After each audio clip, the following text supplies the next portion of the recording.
네, 기업 분석. 네, 오늘은 준비한 종목 셀트리온에 대한 분석을 하겠습니다. 네, 저는 웰스머니 TV의 강정원입니다.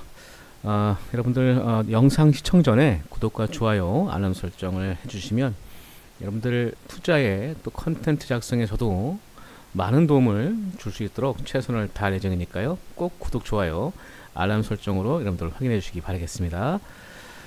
자, 오늘 준비한 종목은 셀트리온입니다. 셀트리온. 뭐 여러분들 바이오 시밀러라는 얘기를 많이 들으셨을 건데요. 기업 기여는 뭐 간단하게 설명을 드리면 단백질 치료제를 생산하는 기업입니다. 이게 또 무슨 얘기인지 여러분들 헷갈릴 수 있는데요. 먼저 기본적으로 화면에 나타나는 것처럼 아시아 최대 규모의 동물세포 배양 단백질 생산 설비를 보유 중이다. 단백질 생산 설비, 요거를 설명하기 위해서는 기본적으로 바이오시밀러에 대한 정의를 좀 알고 넘어가야 되는데요. 일반적으로 이제 약이 20년 정도의 특허 기간이 지나면 이 다른 제약 회사도 그 오리지널 만든 그 제약 회사가 만든 의약품의 주성분을 합성해서 판매할 수 있습니다. 이때 처음 개발한 의약품을 오리지널이라고 하고요. 네, 특허가 만료된 의약품을 구조적으로 동일하게 만든 의약품을 우리는 제네릭 복제약이라고 하죠. 그런데 이 의약품 중에는 화학적으로 합성하지 않고 뭐 항체와 같은 생물 의약품이 있는데요. 이분들은 뭐 화학적으로 합성할 수가 없어서 이 세포에서 생산을 해야 됩니다. 그래서 이러한 생물 의약품 중에서 특허가 끝난 의약품은 제조회사에 따라서 세포를 생산하는 조건과 또 단백질 의약품을 정제하는 그런 방법이 다르기 때문에 사실 동일할 수는 없죠. 그래서 복제약이라고 하진 않고 유사하다 이런 의미의 바이오 시밀러라는 명칭을 사용합니다.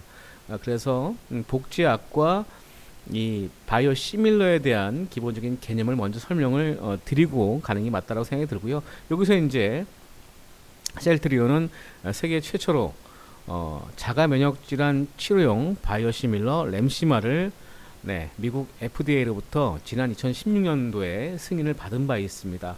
여러분들 그 자가 면역 질환이라는 게 뭐냐면요, 인체 내부의 그 면역 체계가 정상 세포를 그 항원으로 인식을 해서 공격하는 질병을 말합니다. 예를 들면 류마티스 관절염이라는 게 대표적인 게 아닌가 싶은데요.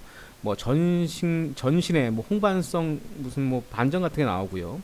혈관 염증 같은 뭐 빨갛게 피부가 올라오는 경우가 있잖아요. 그런 경우가 이제 류마티스 관절염 질환이라고 많이 하는데요.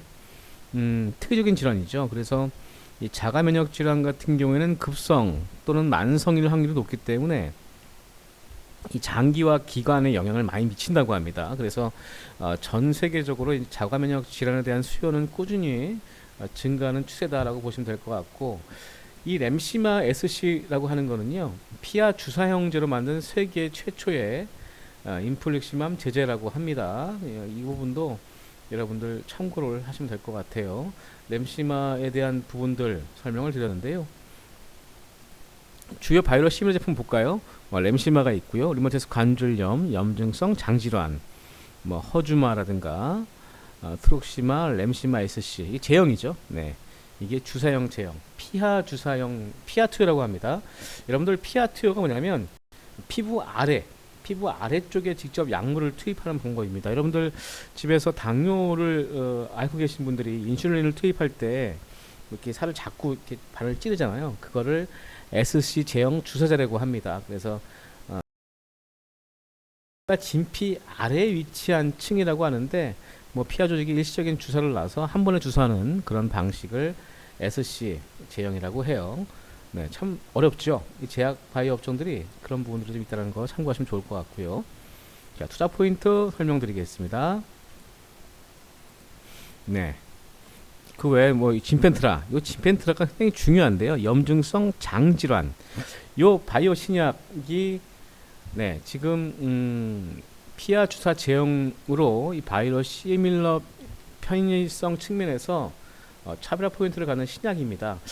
인플렉시 맘의 피하 주사 제형이 진펜트라인데요. 제품명입니다.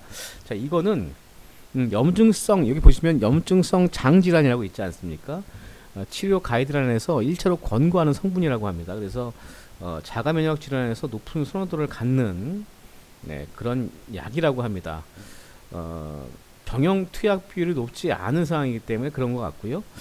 이 효능이라든가 안정성, 투약성 이런 걸 기반으로 해서 PBM 우리가 PBM 등재라고 하죠. 네, 미국 최대 보험 약제 관리 회사에 네, 지금 등재가 돼 있습니다. 진펜트라는 현재 아니죠.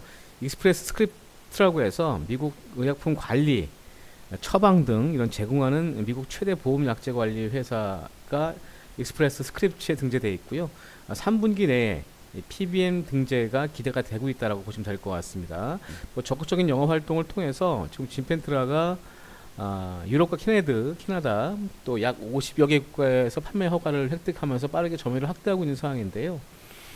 그동안에는 익스프레스 스크립트와 같은 대형사를 포함해서 다양한 규모의 PBM, 처방약 급여 관리 업체들과 처방지 등재 계약을 맺고 제품을 공급하고 있었는데 통상 3개월 정도 소요되기 때문에 보험 환급이 지난달부터 본격적으로 이제 개시됐다고 합니다. 그래서 셀트리온이 진펜트라를 실시한 직후부터 이 스타트 프로그램을 통해서 일부 환자들에게 무상으로 약을 선공급을 했고 이후에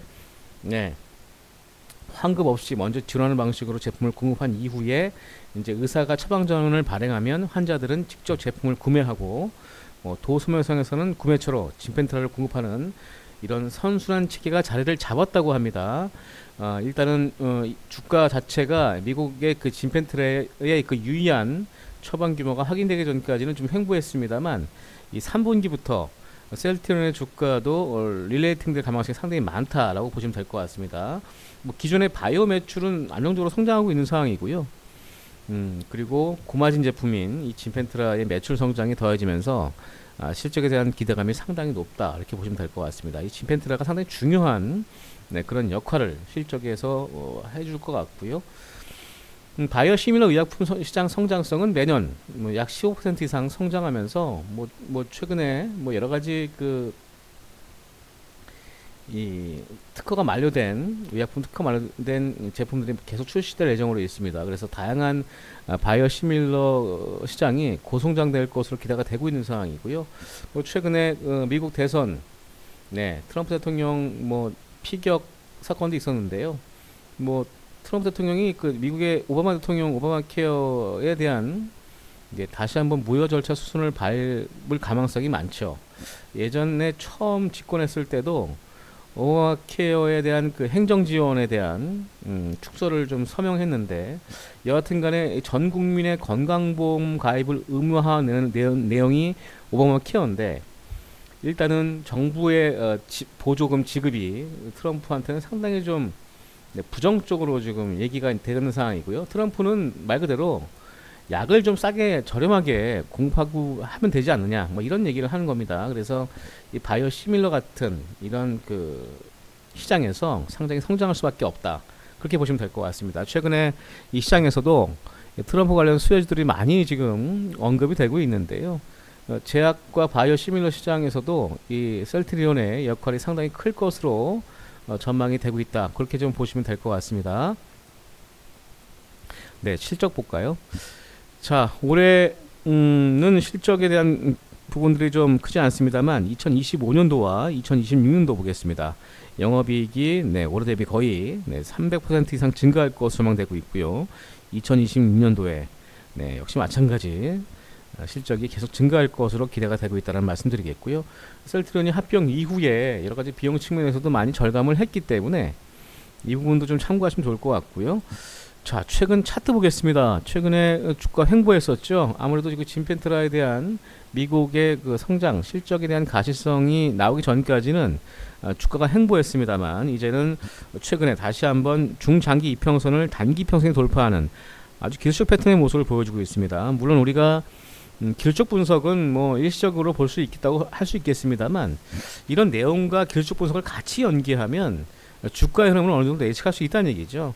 그러니까 단기 이평선이 중장기 이평선, 특히 120선을 돌파했다라는 것은 주가의 우상향의 어떤 모습을 가는 상황이다.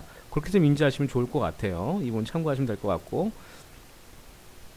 2024년 6월 28일부터 7월 16일까지 네, 기관 매수세가 지금 유입되는 모습 보여주고 있죠. 네, 누적적으로 74만 주의 순매수가 들어왔습니다. 금융투자 또 투신권이 좀 많이 들어왔고요. 네, 그리고 연기금도 15만 주의 누적 순매수를 보여주고 있다는 부분들. 물론 뭐 매수와 매도가 있습니다만 전체적으로 이 기간 동안에 누적 순매수가 더 많다는 얘기죠. 네, 기타 법인도 있고요. 기관 쪽에선 전부 다 매수의 우위를 모습을 보여주고 있습니다. 자, 이 부분을 좀 본다면 일단은 기관이 매수가 되면 주가는 가볍게 움직이는 경향이 많죠. 단기적으로 이 부분 좀 참고하시면 좋을 것 같습니다. 자, 현재 장중입니다. 7월 16일 장중가인데 18만 5,700원. 시장 컨센서스 타켓 프라이스는 25만 8천원에 제시를 하고 있습니다. 2024년 올해 5월 달에는 약 시장 컨센서스 평균 목표가가 24만 원이었는데 약 7% 상향을 시켰고요. 이 컨센서스 제시 증권사는 약 7개 정도 사가 됩니다. 자, 그렇다면 AI 저희 웨스머니 TV 웨스처 자문과 저희 AI 매매 시스템 싱크폴 라시네 비서와 함께 연계한 현재 셀트리온의 AI는 19만 900원에 매수를 한 상태입니다. 6월 5일에 저희는 포트 편입을 17만 8,700원에 사실 포트가 좀 꽉 차 있어서 늦게 좀 편입을 했는데요. 저희 내부 회의를 거쳐서 네, 약간 더 싸게 매수가 되어 있는 상태다라는 말씀을 네, 여러분들께 참고로 말씀을 드리겠습니다. 이분 참고하시고요. AI 시스템 저희 SBS SBS 2020년 초반이었죠. 인간 대 AI 주식 대결에서 출연한 싱크폴의 라시네 비서 플랫 시스템을 이용해서 저희가 AI 매매와 같이 연계해서 투자를 하고 있는 그런 자문사로서의 역할을 하고 있다고 보시면 좋을 것 같습니다.